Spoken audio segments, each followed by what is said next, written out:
ಎಲ್ರಿಗೂ ನಮಸ್ಕಾರಗಳು. ನಾನಿವತ್ತು ಅವರೆಕಾಳು ಕಿಚಡಿ ಮಾಡ್ತಾಯಿದ್ದೀನಿ. ಹಸಿ ಅವರೆಕಾಳನ್ನು ಹಾಕಿ ಕಿಚಡಿನ ಮಾಡ್ತಾಯಿದ್ದೀನಿ. ಇದು ತುಂಬಾ ಚೆನ್ನಾಗಿರುತ್ತೆ. ಇದನ್ನು ಮಾಡೋದಕ್ಕೆ ನಾನು ಒಂದು ಪಾತ್ರೆಗೆ 50 ಗ್ರಾಮ್ನಷ್ಟು ಎಣ್ಣೆನ ಹಾಕ್ಕೊಂಡಿದ್ದೀನಿ. ಇದು ಬಿಸಿ ಆದಮೇಲೆ ಇದಕ್ಕೆ 1 ಚಮಚದಷ್ಟು ಸಾಸಿವೆನ ಹಾಕ್ಕೋಬೇಕು. ಇದಾದಮೇಲೆ 1 ಈರುಳ್ಳಿನ ಸಣ್ಣಗೆ ಹಚ್ಚಿಟ್ಕೊಂಡಿರೋದನ್ನು ಹಾಕ್ಕೊಂಡು ನಾನು ಫ್ರೈ ಮಾಡ್ಕೊತಾ ಇದ್ದೀನಿ.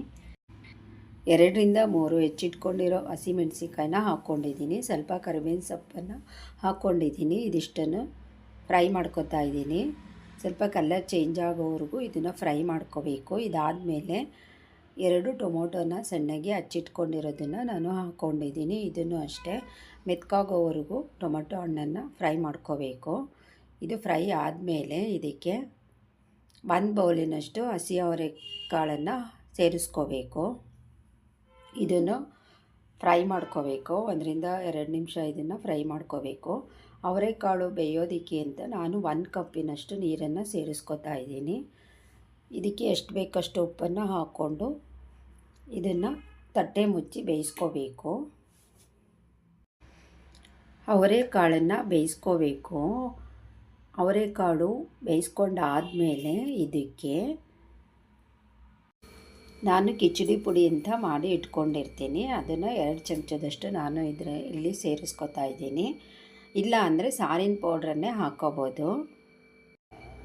ಸಂಬಾರ, ಒಣಮೆಣ್ಸಿನ್ಕಾಯಿ, ಜೀರಿಗೆ, ಮೆಣಸು, ಮೆಂತ್ಯ, ಸಾಸಿವೆ ಇದಿಷ್ಟನ್ನು ಡ್ರೈ ಆಗಿ ಹುರ್ಕೊಂಡು ಪೌಡ್ರು ಮಾಡಿ ಇಟ್ಕೊಂಡಿರ್ತೀವಿ.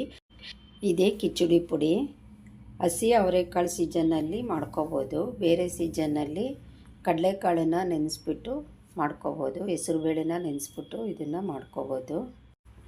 10 ನಿಮಿಷ ಅಕ್ಕಿನ ನೆನೆಸ್ಕೊಂಡು ಇಟ್ಕೊಂಡಿದ್ದೆ. ಈಗ ಅದನ್ನು ಹಾಕ್ಕೊಂಡು ಚೆನ್ನಾಗಿ ಮಿಕ್ಸ್ ಮಾಡ್ತಾಯಿದ್ದೀನಿ. ಮಿಕ್ಸ್ ಮಾಡ್ಕೊಂಡಾದಮೇಲೆ ಅಕ್ಕಿ 2ರಷ್ಟು ನೀರನ್ನು ನಾನಿಲ್ಲಿ ಸೇರಿಸ್ಕೊಂಡಿದ್ದೀನಿ. ಈಗ ಇದಕ್ಕೆ ಎಷ್ಟು ಬೇಕಷ್ಟು ಉಪ್ಪನ್ನು ಸೇರಿಸ್ಕೋಬೇಕು. ಸೇರಿಸ್ಕೊಂಡಾದಮೇಲೆ ಒಂದು ಸಲ ಚೆನ್ನಾಗಿ ಕೈ ಆಡಿಸ್ಕೋಬೇಕು. ತಟ್ಟೆ ಮುಚ್ಚಿ ಇದನ್ನು ಬೇಯಿಸ್ಕೋಬೇಕು. ಕೊತ್ತಂಬರಿ ಸೊಪ್ಪನ್ನು ಮೊದಲೇ ಹಾಕೋಬೇಕಾಗಿತ್ತು. ಈಗ ನಾನು ಇದನ್ನು ಸೇರಿಸ್ತಾ ಇದ್ದೀನಿ. ಇದನ್ನು ಸೇರಿಸಿ ಒಂದು ಸಲ ಕೈ ಆಡಿಸ್ಕೊಂಡು ತಟ್ಟೆನ ಮುಚ್ಚಿ 10ರಿಂದ 15 ನಿಮಿಷ ಸಣ್ಣ ಉರಿಯಲ್ಲಿ ಇದನ್ನು ಬೇಯಿಸ್ಕೊಂಡ್ರೆ ಕಿಚಡಿ ರೆಡಿಯಾಗುತ್ತೆ. ಈಗ ಇದಾಗಿದೆ. ಚೆನ್ನಾಗಿ ಒಂದು ಸಲ ಎಲ್ಲನೂ ಮಿಕ್ಸ್ ಮಾಡ್ಕೋಬೇಕು. ಧನ್ಯವಾದಗಳು.